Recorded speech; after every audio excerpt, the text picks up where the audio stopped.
Hello అండి, నేను మీ అర్పిత. మనం వైజయంతి టాక్స్లో కృష్ణుడు మాట్లాడుకుంటున్నాం. అయితే ఇప్పుడు ఈ వీడియోలో మాత్రం కృష్ణుడు కాకుండా శ్రావణ మాసం గురించి మాట్లాడుకుందాం. ఆల్మోస్ట్ మనకిప్పుడు ఆషాఢ మాసం అయిపోతుంది. ఆషాఢ మాసం విశేషం తెలుసు కదా మీకు.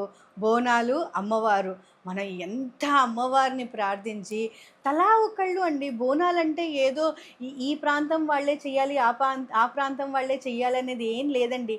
దేవుడికి ప్రసాదం చేసి తీసుకెళ్ళి గుళ్ళో ఇవ్వడం. అది మీరు తల మీదే పెట్టుకుంటారో, చేతిలో పెట్టుకుంటారో, పళ్ళెంలో పెట్టుకుంటారో, ఎలాగైనా వెళ్ళొచ్చండి.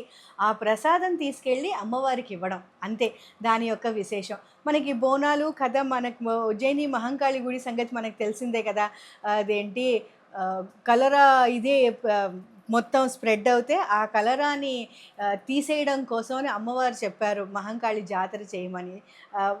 ఉజ్జయిని మహంకాళి జాతర సికింద్రాబాద్ గుడిలో చేయమని.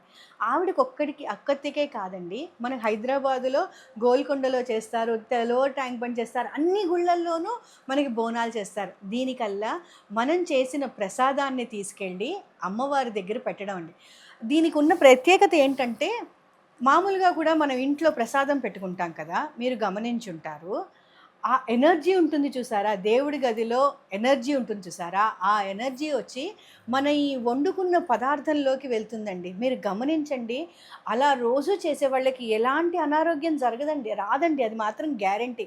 అలాంటి అనారోగ్యం రాకుండా ఉండడం కోసమే కదా మనం ఈ బోనాల్లో అమ్మవారికి ప్రసాదం అని పెట్టేది.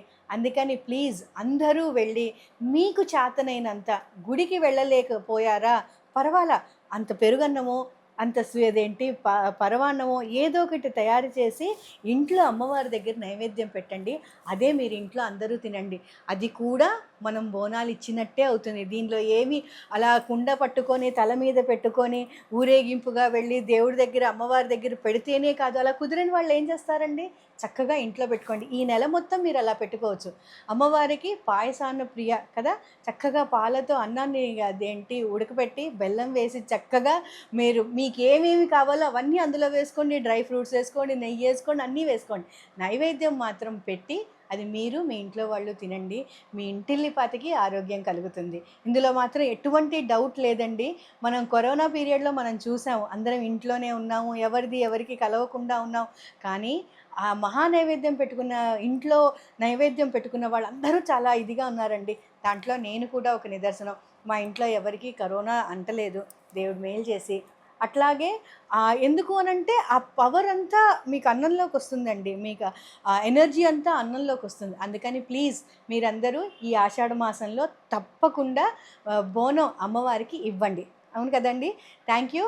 ప్లీజ్ మా ఛానల్ని సబ్స్క్రైబ్ చేయండి. సబ్స్క్రైబ్ చేసి లైక్ చేసి మీరు తెలిసిన వాళ్ళతోనూ సబ్స్క్రైబ్ చేయించండి. Thank you.